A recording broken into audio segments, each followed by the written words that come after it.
I don't know. I think because our guest is known for being, a polished speaker, and here I am fumbling through this thing for the 110th time, and I still probably haven't memorized it because I keep changing it. So, hello and welcome to Deep Cuts the Game, the movie trivia podcast with great movies and great guests. Every week I bring on three interesting people, give them three movies, and challenge them to pull out the most obscure actors they can. The deeper the cut, the more points they earn. I'm your host, Jeff Penn, and with me in ever-decreasing amount of time, Alex Young. That won't actually make any sense, Alex, because this is being recorded out of order. So I did pump in an episode that you were not on because it was recorded during the day, to which I took 2 hours off work to record it, and I couldn't convince you to do the same, but that is going to be months ago by the time people hear this. So how's your summer going, my friend? I mean, it's still very early July. It's hardly summer. It's summer enough for me to complain that it's summer and we're still recording, but not summer enough to actually have plans. It's also summer enough in Canada that summer's over in about 5 weeks. Yeah. We fully have days left of 30-degree weather before it's time to get our toques and parkas there, and off we go. Yeah, get the snow tires put back on, eh? Yeah, I mean, 7 degrees. I should probably make an appointment for that for late September, early October. But what's going on? Anything you want to talk about this week? Oh, not this week, man. All I want to do is give my PSA. Make sure you get your snow tires on. We got that out of the way. So I'm ready to go. Yeah, get yourself to a Canadian Tire and get your new tires put on. We're joined tonight by a frequent guest of ours, Nick from the Nickflix Podcast, and also from Nick and Phil at the movies. Is that still going on, Nick? You guys haven't parted ways yet? No. And it's Nickflix and Phil. We were so creative. We just took my podcast and his podcast and combined the names. But no, it's going good. We're doing a Christopher Nolan episode next week in time for the Odyssey. So what's he got going on? Chris Nolan, is he nothing big? Little tiny movie with no name actors. Yeah, same budget as Obsession. Nothing big. Yeah, we definitely won't show up on an episode of Deep Cuts because there's not enough people in that film. No, he never has anybody in his movies. It's a Deep Cuts episode. Yeah, he's always got Memento, one or two people in it that you might remember, and then Joey Pants. But he is the director that the internet likes to bet against. No matter how many times he wins, they're like, no, this is the one. It's going to be an epic fail. And I'm like, why do you think that? I'm always rather be late to a party than the one who keeps planting the flag, even though it's no, he's just a good director. It's okay. You don't have to. Other podcaster was trying to make the argument that Inception wasn't a good movie. You don't have to like Inception, but I mean, it's a pretty good movie, I think. Yeah. I mean, I hope. But you know what? It was also a huge hit. So to act like he doesn't make hits and or good movies, it's just enjoy it, man, because I don't know. It's just weird. People pick weird hills to die on online. So, yeah, that's right. But let's get to our other guest. I'm very excited about our guest tonight, Alex and Nick.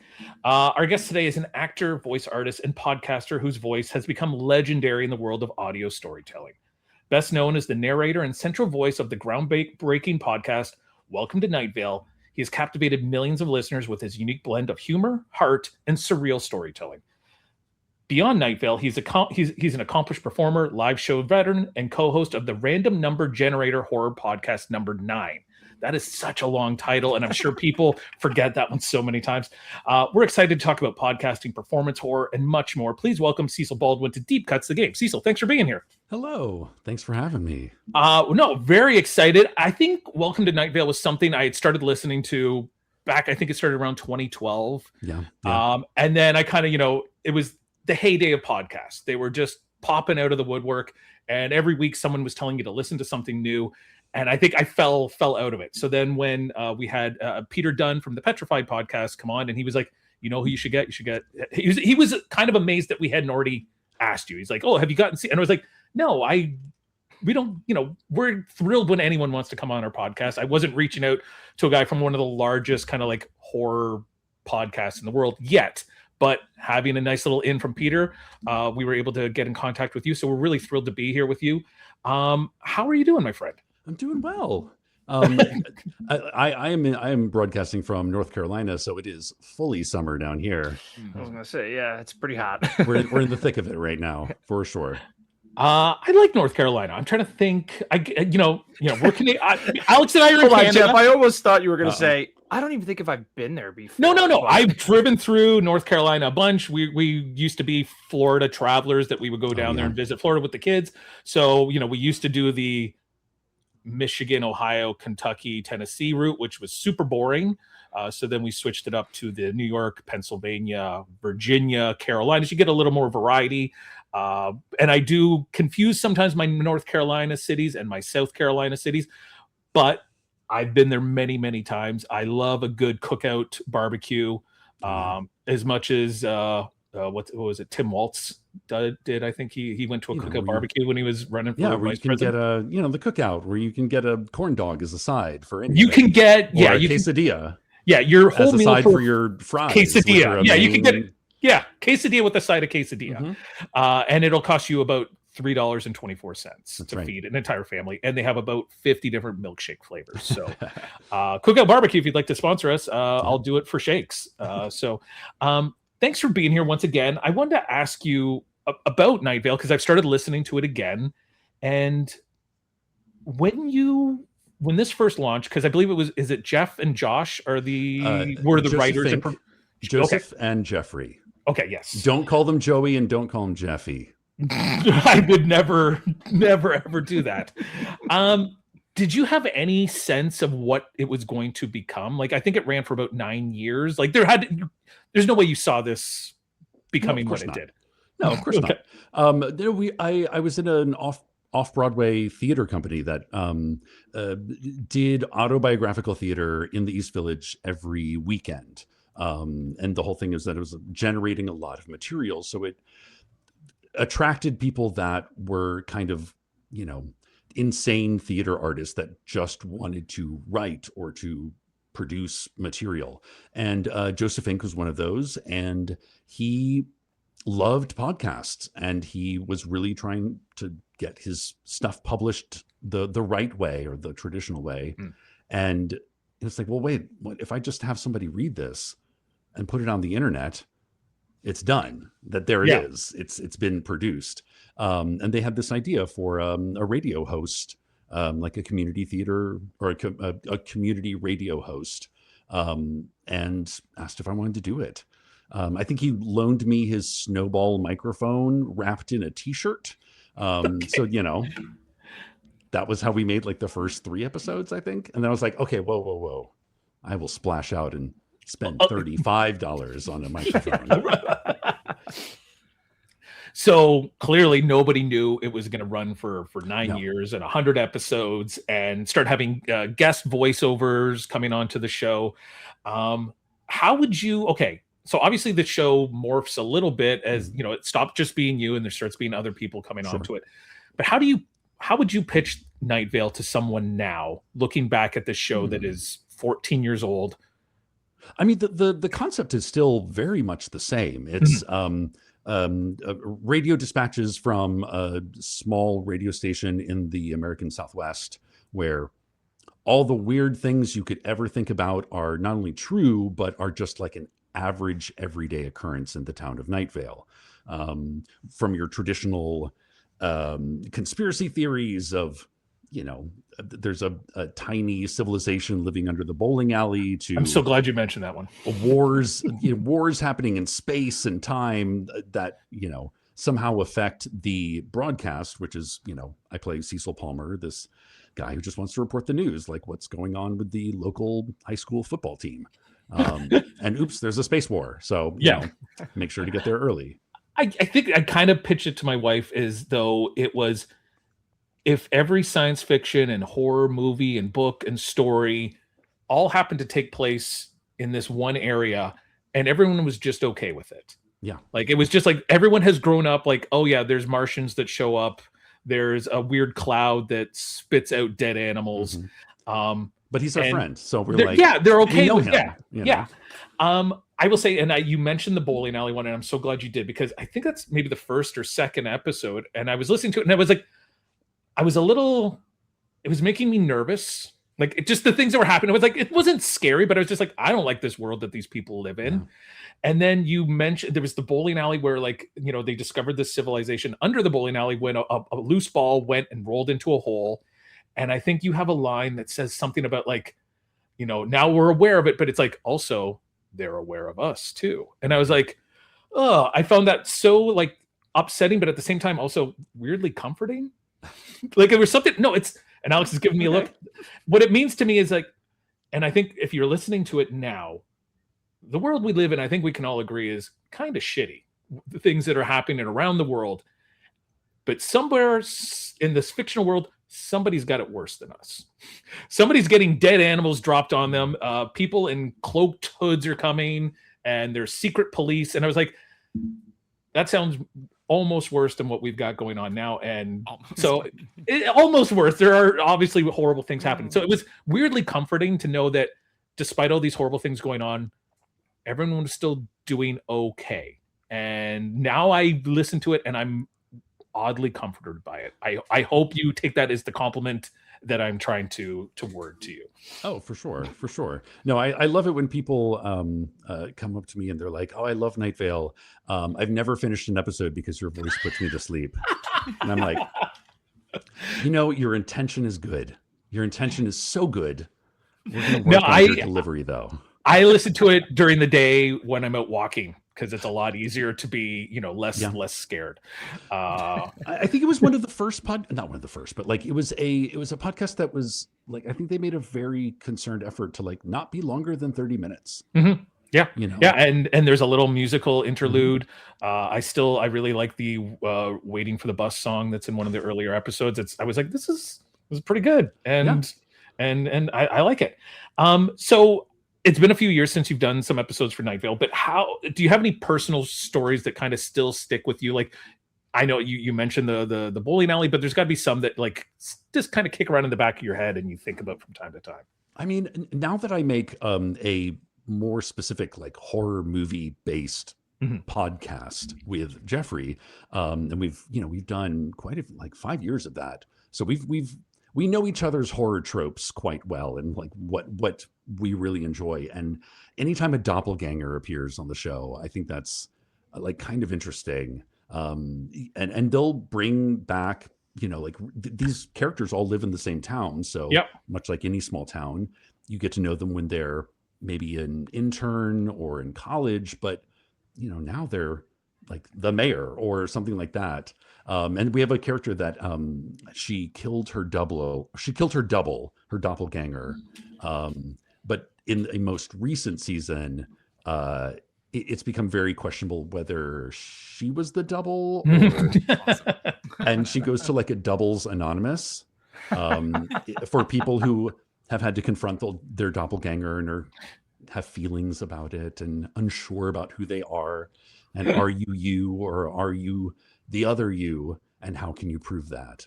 So like Joseph and Jeffrey are really good at taking these themes and like really digging as far as they can with them. So tell us about your other podcast, Random Number Generator Horror Podcast number 9. I have not gotten into that one yet. So what is the premise going on there? So I really enjoy horror movies, and you know, it's been something that I've a kind of movie I've very much enjoyed since I was like a teenager. And Jeffrey Craner, one of the writers of Night Vale, writes beautiful, scary things, but has never really liked horror movies. He was always squeamish about horror movies. And I was like, well, you're just watching the wrong ones. You need to like, you know, you need like a guide or a Sherpa. And so we came up with this idea during the pandemic of just like produce something when, you know, theater had stopped and live performances had stopped. And we introduced this random element to it. So we have a 6-sided die that we roll for a scare, ghost, witch, vampire, conspiracy, and then a 6-sided die that we roll for a style, a time period, a country, a day scare, rural, urban. And then we go through and we just fill out a grid of all the urban vampire movies or mythological black and white films. And it's a lot of fun because the randomness leads us to movies that are very unexpected. So it doesn't become just sort of a fanboy podcast in which you're like, well, Nightmare on Elm Street. Here we go. Okay. Where are we up to? 5, 6 now? Apologies. What's the name of that one again? I'm going to look it up. That sounds really interesting. We shortened it to Random Horror 9. Okay. Which the ridiculous long title was my idea, as sort of a nod to, like Plan 9 from Outer Space, the sort of the cheesiness of the longer the title, the better the horror film. In my opinion. Yeah, it needs to be, Nightmare on Elm Street, The Escape from Something, blah blah, Freddy's Revenge. Freddy's Revenge. Yeah, you're like, got it. Yeah, spell out the whole synopsis of the story for us. Well, that sounds like both like the nerdiest horror thing ever, but also like one of the funnest ways to like kind of like not force yourself, but like there's certain movies you were like, I would never watch this movie unless I rolled the dice, and it's kind of like opening yourself up to something new that you maybe wouldn't have taken a chance on. Oh, for sure. And it's taken us, it's international cinema, which is, something that's really fun that I think a lot of people kind of forget, that there's a whole world outside of Hollywood, and they're making horror that is based on a sort of a common humanity fear, which is, really, I think why we make this podcast is like, what is it about these things that scare us, that illuminate who we are? So I was thinking you do some live performances and you interact with your fans and stuff like that. Is there like a kind of a community of Night Vale people that like are making their own kind of like things that they're asking you to sign? Because it seems like the kind of thing where people are coming with like their own shirts, or they're like, I made a figurine of something. Like anything weird that you've ever come across that a fan has brought to you? Oh, for sure. Oh yeah. Oh, absolutely. I mean, like, I had a chicken foot in my bathroom that someone gave me. We get cursed objects every so often. Yes. Okay. Yeah, we just have to be like, thank you. I'm going to take this and I'm going to put it right over here. I think our only hard and fast rule is please don't make food. Just please, just don't. We're not going to risk it. Yeah. I want it sealed in its original packaging. Thank you very much. But yeah, like I think that was part of the DNA of why Night Vale became popular for the internet age. Was it's something that you can listen to and then be doing something with your hands, and people would sketch what they were, the characters that they were listening to. And because it's an entirely audio medium, those characters could look like whatever they wanted. And so that sort of fostered a creativity amongst the listeners and the fans. And over the years, we've, it's been like amazing artwork. There's been very uncanny valley, strange artwork. Quite a few flower crowns along the way. I think that was quite big when we first got started. Yeah. Yep. Okay, so I don't know if anyone's talking about this like that, but if somehow they could figure out a way to make Night Vale a major motion picture, I don't know what the story looks like, but it's bonkers. Maybe it's some sort of anthology series or something like that. But who is the perfect person to play you, and who's the worst person to play you? Me. Yeah. And also me. Also, well, I think you'd knock it out of the park. That's for Thank sure. you. Okay, so I want to warm you up a little bit here. So I'm gonna ask you some quick kind of like this or that questions. All right, so don't think about them too hard. Okay. Ghost or aliens? Ooh, Ghost. Stephen King or Clive Barker? Stephen King. Okay. Live performance or studio recording? Of what? I don't know. I didn't think that hard about it.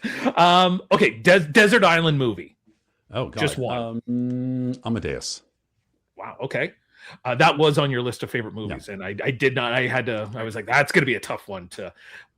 Favorite monster. Favorite monster. Godzilla was my boyfriend for like a good year or two. Last podcast you binged. Oh,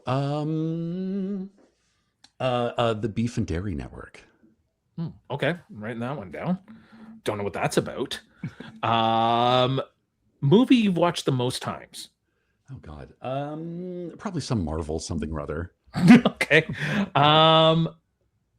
One word fans would be surprised to hear you use to describe Night Vale. Ooh. Work. Okay. I mean, Fair. listen, I've hosted a podcast. Nick's got it's It's been a job, years. man. It's a job. Yeah. If Night Vale were real, how long would you survive? Oh, I'd survive quite a while, I think. Okay. I mean, In people what form? seem to. That Yes. is Yeah, entirely thank you. debatable.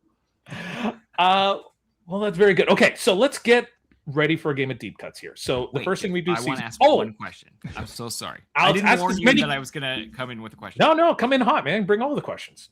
So you were on a show that Jeff and I have independently both loved. Jeff, I think, watched it with his kids. I don't have kids. I just watched and loved it, which is Gravity Falls. Yeah. And I'm curious how you got involved with that. It's Tad Strange, right? I your think character is Gravity Tad Strange. Falls and I think Night Vale were literally like started at the same time and then kind of like became popular around the same time. And it was just a rising of tides, I think. Yeah, no, I love Gravity Can I Falls. piggyback off that really quick? I'm just curious, as a voice act, like doing a voice role like that, what's the audition process like? Because having done like theater and stuff, you kind of get a feel for like, okay, what the character is, but this could be any. I mean, they could be doing 150 people sending in voices for someone who no one has seen or what. I'm just curious how that process is. I actually didn't have to audition for that one. It was Nice. very much a like one-off. Wouldn't it be fun if? And I think it was a character that had been mentioned but never really appeared, or it was very much a gag. Okay. Don't think too hard about it. Yeah, it's a good show, or it was a good show. I think Alex, you were there when we met. Ritter was in at the upfront, and I was like, they should make a Gravity Falls movie. And he's like, I'd like that, but they never did. He is briefly in live action in the finale for like. Oh, is he 10 really? frames with Linda Cardellini. Oh, cool. Yeah, it's awesome. That show has a great deep cuts cast. It does. It's very good.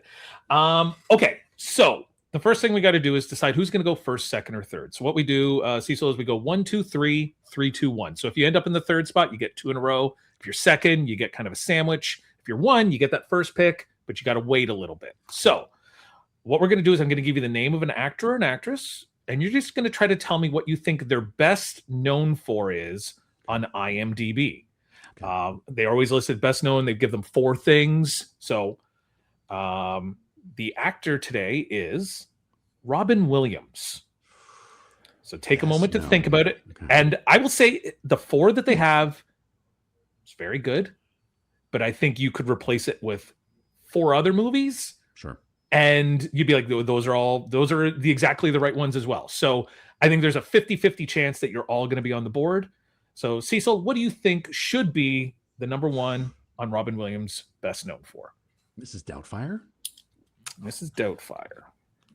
Not a bad choice. Either is on the list or definitely should be on the list. I think we can all agree on that. Nick, what's your pick? So I was gonna go with Mrs. Doubtfire too, because that should be. I'll say Aladdin. I mean, I can't imagine it not being. Once again, is either on the list or definitely should be Thank on you. the list. Alex, I know what you're gonna say. I know- want to say The Birdcage because it's my favorite, but great I'm movie. gonna say Good Will Hunting because he won an Oscar. Oh yeah. I'm gonna tell you the same thing, Alex. Either is on the list or should be on the list. Okay, so I'll tell you what's on the list that nobody said. Number 3 is The Birdcage. Number Should've two, and I don't know, like I think he was nominated for an Oscar, but I don't know if it should be on the list because I don't think anybody talks about this movie, and I don't think anybody's going back to watch it. Is Good Morning Vietnam? Oh yeah. It is very okay. It's a very good movie, but I don't think it's something you could say, oh, you remember Good Morning Vietnam? And everyone's like, oh yeah, like it's kind of gone. And then number 4 is Mork and Mindy. Once again, I was like, are they all movies? no, one's a TV show, and once Okay. again, very famous, made him Yeah. kind of who he was. Yeah, But I don't think anybody's.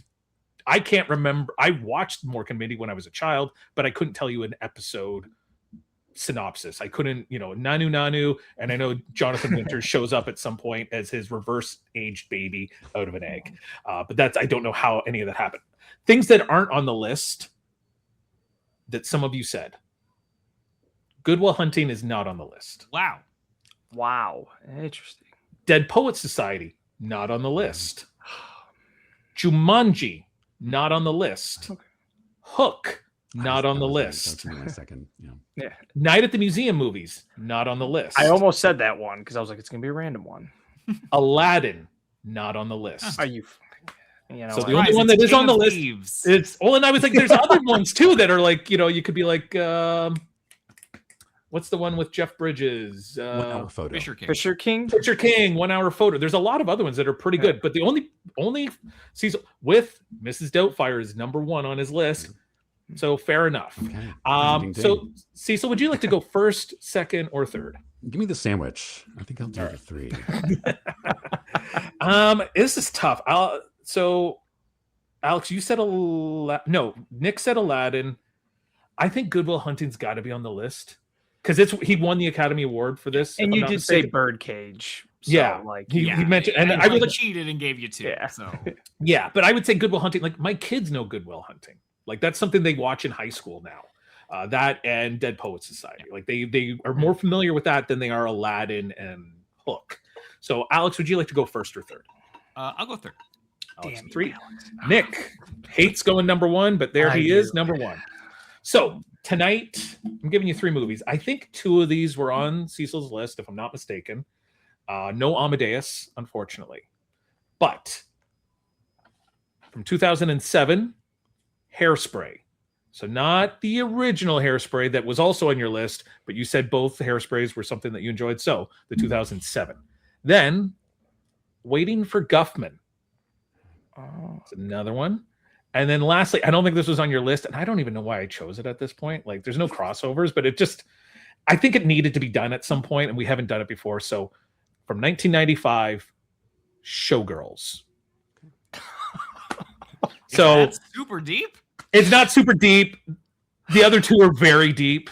So take a moment, write down the 3 movies if you want to try to remember them, and then start writing down some names. And we'll take a moment and hear a word from our sponsors.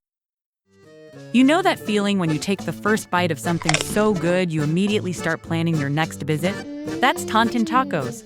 Located on Taunton Road in Hampton, this local favorite is serving up fresh, bold, Mexican-inspired food packed with flavor, crunch, and good vibes. From the first smell off the grill to the last bite, everything is made with care, loaded with fresh ingredients, and served with the kind of friendly energy that keeps people coming back again and again. Hello. Whether you're grabbing a quick lunch, feeding the family, or chasing the perfect comfort food craving, Taunton Tacos delivers every single time. Big flavor, great people, amazing food. Taunton Tacos, 1967 Taunton Road, Hampton.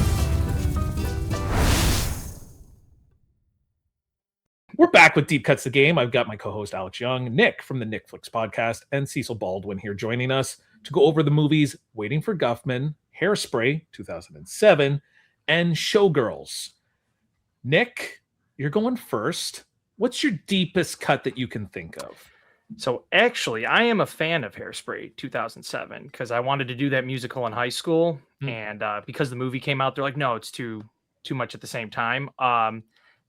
So I'm gonna go with she makes a blink and you'll miss it cameo, but she is in this movie, and she was the original girl from Hairspray. That's Ricki Lake. See, that's a good one, Nick. You're already doing I know this movie. The rest of them, yeah, Ricki Lake, I believe, is some sort of like talent scout or something in this one. She literally looks at the camera quickly and is like, "Ugh," and it's like, she's worth 14 points, Nick. So and only she'd be worth a lot more if she hadn't been in the original. I think because she was in the original, it's a little more like, oh yeah, Ricki Lake is in both these films. So that's a good one. Cecil, you see how it's done. We go up to about 20 points as our max. So Ricki Lake, 14. It doesn't have to be an actress or an actress that people don't know. It could, like you said, it could be someone like Ricki Lake, who's very noteworthy but has a small cameo. So what do you think is your deepest cut from any of these movies? You don't have to stick with Hairspray. You can jump around as much as you like. Isn't Jerry Stiller in Hairspray? And he was also in the original. Yeah, Jerry Stiller, I think he's the owner, not of the station, but whatever the sponsor is. I think he's Jerry Stiller, father of Ben Stiller, if you know. Am I right about that, Alex? I know I messed up the Bonnie Hunt and That's Helen right. Hunt. Double check that's with very Craig, much his but that dad. is correct. But Jerry Stiller for 12 points. It has a bigger role than Ricky Lake, and yeah.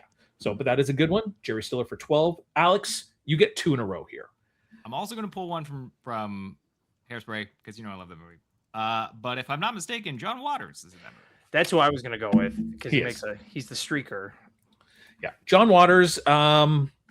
Not get because normally if it's the director of the film, we kind of cap them at like 12 points max. He's not the director of this movie, but he's a very recognizable and memorable person, and he did direct the original, so he's worth 12 points, Alex. So that's a good one. Jeff, who is the director of this movie? Is it Kenny Ortega? Are you asking me that, or are you guessing that? I'm both, but it's not like no. I don't think he's in it. Well, Kenny Ortega has nothing to do with this movie. Okay, as far as I know, like okay. maybe he choreographed the dance numbers or something like that, but he is not the director of this film. Yeah, that was just a question between friends, man. That wasn't a guess. Well, yeah, but if he was, then anyway, because I don't want to say anything, but the director of this film is in the movie. Oh, I don't know who directed. Okay, all right. And I see Cecil nodding his head. He's like, now I know who he's talking about. Right. Alex, what's your second deep cut? I'm going to take the only one that I have from Showgirls, and I do not know how many points this person will be. But he was the guy in Speed who had his door ripped off his car, and I think he's in Speed 2 in the boat. If I'm not mistaken. Yeah, his name's Glenn Plummer. Keanu takes his car to catch up to the bus. He's also in what's the Showgirls, as he teaches her dance, like he's the choreographer, but he's also in what's the Jake Gyllenhaal Quaid End of the World movie? Day After Tomorrow. Yeah. Day After Tomorrow. He's the homeless guy that's in the library with them. That's right. And then he was just in something we did. Oh, Alex, you weren't here with it. He was in Colors, the Sean Penn Robert Duvall movie. Colors, as a guy named High Top that was selling drugs to the Crips or the Bloods. I can't remember, but he was not a good guy. So Glenn Plummer for 7 points, Alex. He's got a pretty big part. Pretty big part in that. Yeah, so well done. Cecil, we're back to you. I saw your eyes kind of light up there when we were talking about the director of Hairspray. You don't have to go there. You can go somewhere else if you'd like. What's your second deep cut? In Waiting for Guffman. Mm-hmm. He's the handsome but kind of dumb member of the ensemble that has to go to work. And I believe he was also Carrie Bradshaw's immature boyfriend on Sex and the City. You know what? I don't know, but I'm going to give him to him because we've actually also in Psycho Beach Party. I know that for a fact. There you go. And we've had him on the podcast. He's one of the so his name's Matt Kiesler or Kessler. And he plays Johnny Savage. Yes. He's the one who leaves the play because his dad won't let him be in it anymore. And then someone takes his role over, which is hilarious. So he's worth 11 points for Matt. So yeah, he's in Scream Psycho. He's in Scream 3 playing the cop in the movie Stab. He's essentially the Dewey in the Stab movie. So he's worth 11 points. So that's a good one. Nick, we're back to you. Get 2 in a row. Okay. Well, Bob Balaban, isn't he is he the piano player waiting? I believe he's. Is he? I just haven't seen it in so long, but I know people. He's the music director. He's in charge of the. Yeah, he's in charge of the music, and him and they kind of butt heads a little bit on how you make a play. But yeah, Bob Balaban for 7 points. Okay. Also a frequent collaborator of the director of this film. I'm not saying his name. We all know who it is, and he's not worth any points, so I'm not concerned about anyone getting it. But I'm, trying to let people play along at home. So that's a good one, Bob Balaban for 7 points. Nick, what's your third deep cut? Okay. I'm taking a shot in the dark again on this one because I've only seen Waiting for Guffman once, but I've seen so many clips from it. I just don't remember if this guy who's a frequent collaborator with him is it John Michael Higgins is his name?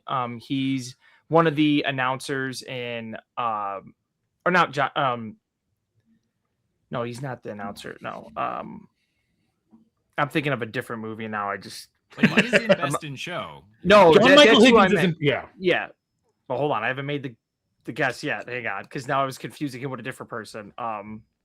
Yeah, you know what? I'll go with that. John Michael. I just forgot who he was in Best in Show.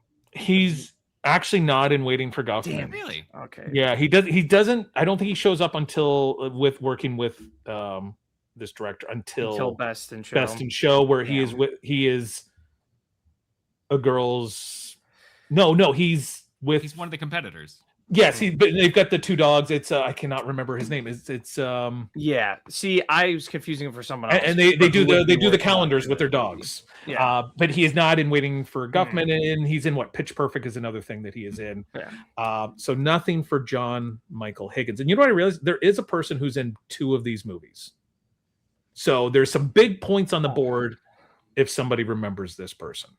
But it would be a tough one. Cecil, we're back to you with your third deep cut. I'm rooting for you. Oh man. I'm going to give a 2-part answer because neither of them are correct, but they're both correct. Judy Tenuta and Andre Gregory are both represented in Waiting for Guffman. At the end, Corky leaves wherever the fuck he's from. Because he goes to New York City and he opens up a... And he's wearing a Judy Tenuta t-shirt. And he pulls out the My Dinner with Andre action figure. That's right. And he's like, and he's playing with them. And he's like, I don't know, how is it for you? Yeah, there's no points available for those because they're not in it. So I'm gonna let you have an actual guess at that. I love that. I'm glad that you're able to remember that. But I'll give you another shot at your third deep cut then. Deep cuts. I mean, I know the main actor. I'm like, Gina Gershon is in this. Have you heard of Michelle Pfeiffer? I have heard of Michelle Pfeiffer from Hairspray, playing someone's mom. So Michelle Pfeiffer. Baltimore Crabs. Yep, she's worth 3 points because she's not the star of the film, but she's kind of the star in a way. But hey, there's nothing wrong with putting points on the board. Yeah, Alex, better than a 0. Yeah, not looking at you, Nick. Alex Young, what's your third and your fourth deep cut? Speaking of stars, Jeff, if someone is the star of the movie but they're not super famous, good guess or bad guess? I mean, it might be worth more than Michelle Pfeiffer if that's what we're talking about, Alex. Because, here's the thing: you need to either know the person's name. Nikki Blonsky. It's Nikki Blonsky. Okay. Because Otherwise, you have to pick another movie she was in. Yeah, so she's worth The Revenge. She's worth 5 points, Alex. So a little more than Michelle Pfeiffer because she is the star of the film. But I don't think I know anything else she's in without looking it up and being like, oh, she was in this. So it's okay. Points, Alex. Points are points. What's your fourth deep cut? Probably gonna bring in about the same amount of points, but Allison Janney is in it as a mom as well. Damn it, Alex. That's who I was gonna go with.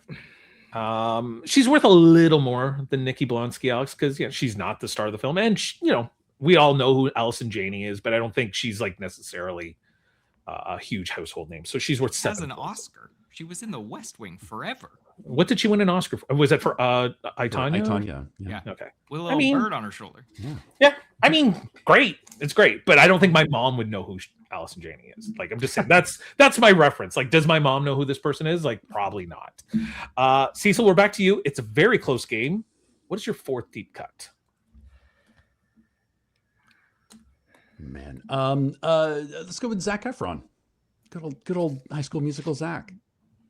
Yeah, Alex, is that why you were thinking that there was maybe a Kenny Ortega connection? Kenny Ortega, yeah. There's not. Zac Efron for 4 points. Wow, this game's close. This is a very close game. Nick, you fell behind a little bit there with your John Michael Higgins. I told you I didn't have a good feeling about tonight, especially since you didn't pick Mars Attack. Okay, so I will go with I just don't remember how much he's in the movie, so I don't think it's gonna be worth a lot. But Fred Willard, I don't remember how big his part is, but it's he's pretty big. He's one of the main guys who is in the play. Problem is there's so many people he works with. I don't remember who. And I would say compared to other movies, Fred Willard's in this one a lot more than he is in, say, Best in Show, where he is just one of the commentators. Yeah. And then what's the music, they're the folk singers. Mighty Wind. Mighty Wind. Mighty Wind. Like he's got a much smaller part in A Mighty Wind. So Fred Willard for 4 points. Okay, better than nothing. Better than nothing. What's your fifth deep cut? Yeah, not deep, though. Not in the movie as much as his name would suggest. James Marsden in Hairspray. Corky Collins, while an important role, not a huge part in that. Yeah, no, he kind of shows up more towards the end. So much like Allison Jane, he's worth 7 points. I think my mom might know who James Marsden is if I asked her, like, or showed him a picture. She'd be like, "Oh yeah, I've seen him and stuff." I mean, Yeah, he's she looked loves the those same Sonic movies, your mom. since 2007. So, all right, Cecil, we're back to you now. I wonder if you've forgotten, but we were talking about the director of one of these films. Is that name in your head anywhere? Is it Mark Shaman? No, he wrote the music. Okay, right? no, it's not. It's not. But I won't count that as a guess. I'll just so, okay. What do you got? I mean, I'm trying to remember who played Penny. She played the sort of the sexual deviant. Oh God, what is her name? remember, you could name another movie. Yeah, if you know something else she's from, even her mug. I know she's a Disney kid. Yep. She's been on like a ton of Disney stuff. I don't think she's doing great right now, or maybe she's doing better. I don't know. She's got a face. Bynes? There you go. Yeah, she had her own show, the Amanda Bynes Show, if I'm not mistaken, right? And then what? She's the Man, was that like her big kind of? Yeah, like, you love that. Yes. I mean, She's the Man's a good movie, and it's a deep cast. She's the Man, Amanda Bynes for 5 points. So putting points on the board. That's good. Alex, your final 2 deep cuts here. Number 5, number 6. Amanda Bynes, James Marsden are gone.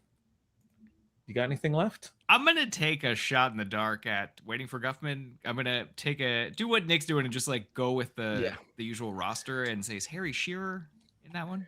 He's not. No, I think Harry. That's what I'm doing right now. I'm writing down everyone I could think of who's been in one of his movies, and I'm like, It really seems like he should. I think he's only in A Mighty Wind. And obviously Spinal Tap, but I don't think he's in Best in Show. Wow. Or Waiting for Guffman. Yeah, so that's a 0. That's okay. I mean, I needed that, Alex. So thank you. Yeah, you've taken one off the list for You're Nick. welcome. So no, but I needed him to get a 0. So what's your final deep cut?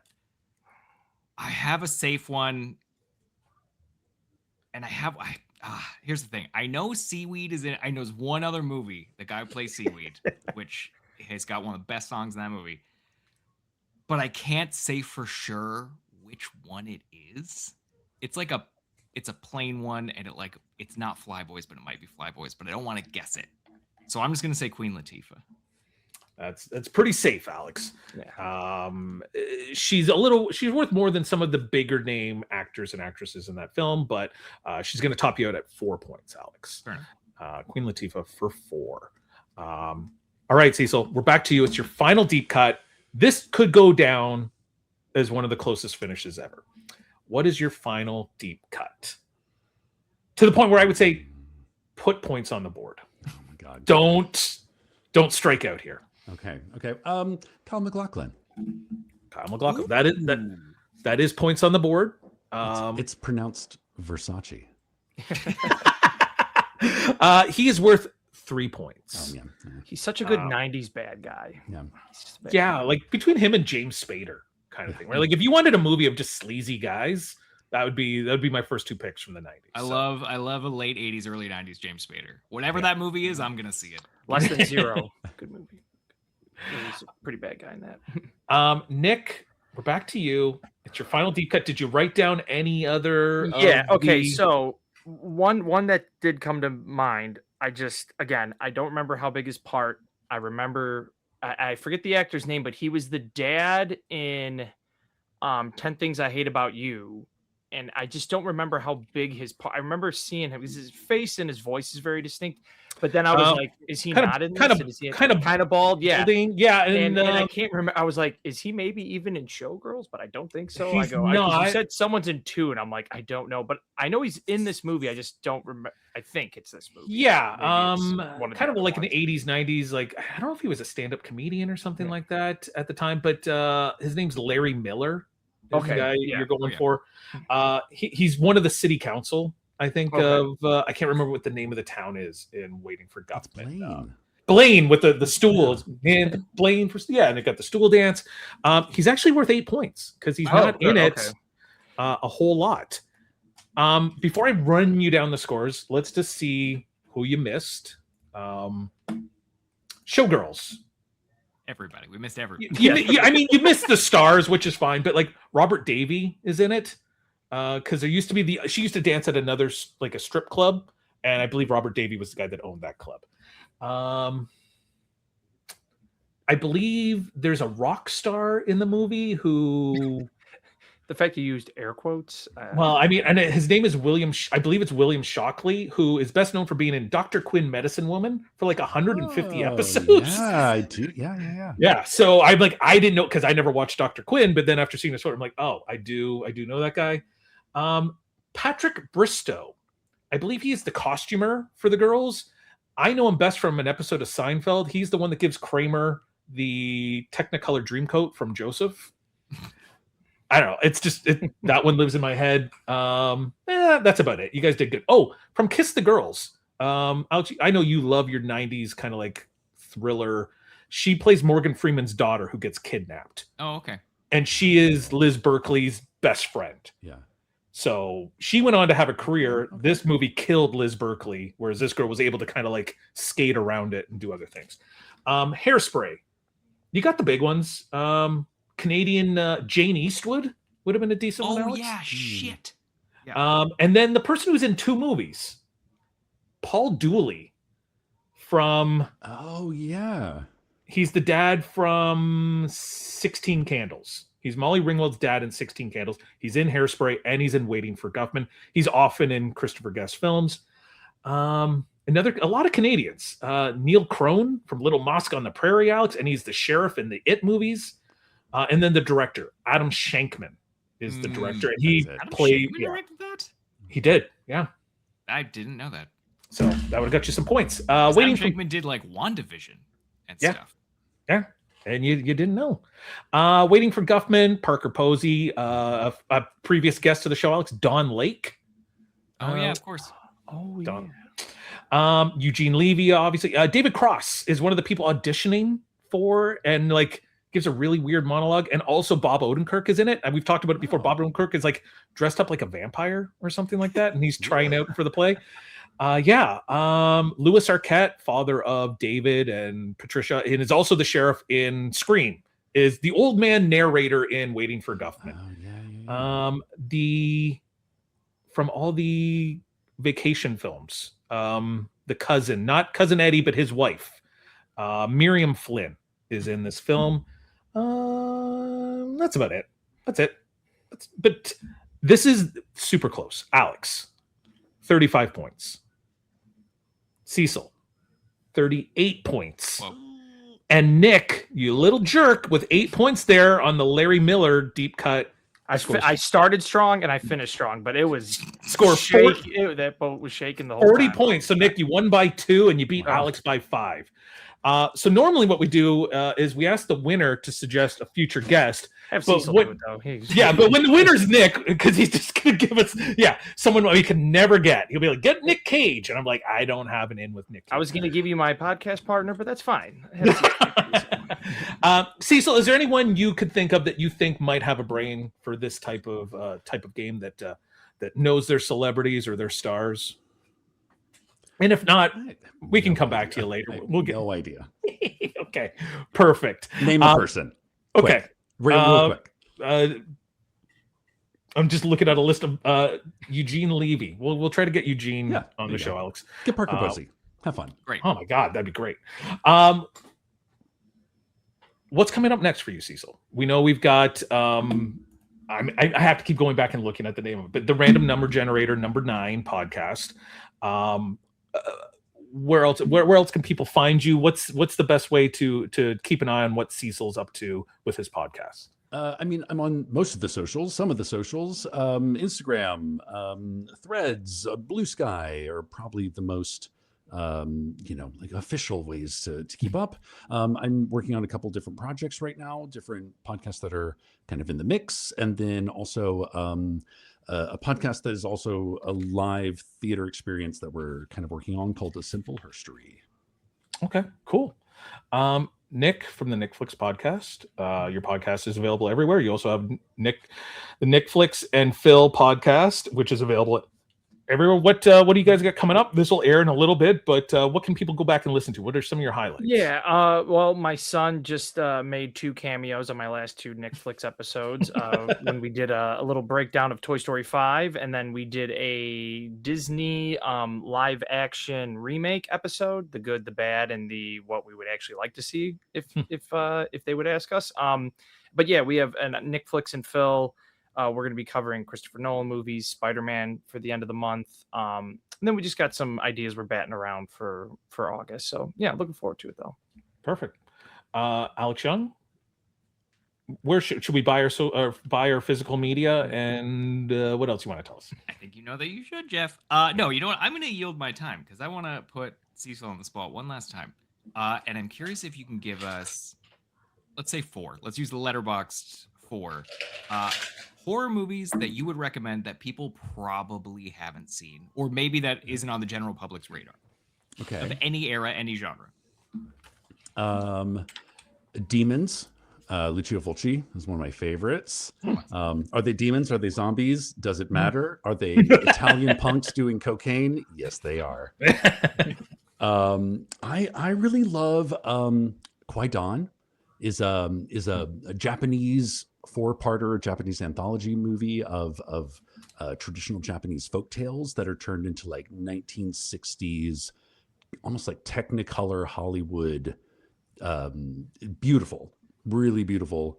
Let's see, 2 other horror movies that there's an Australian film called Wake and Fright that is like one of the sweatiest, most uncomfortable analysis of like toxic masculinity in the outback.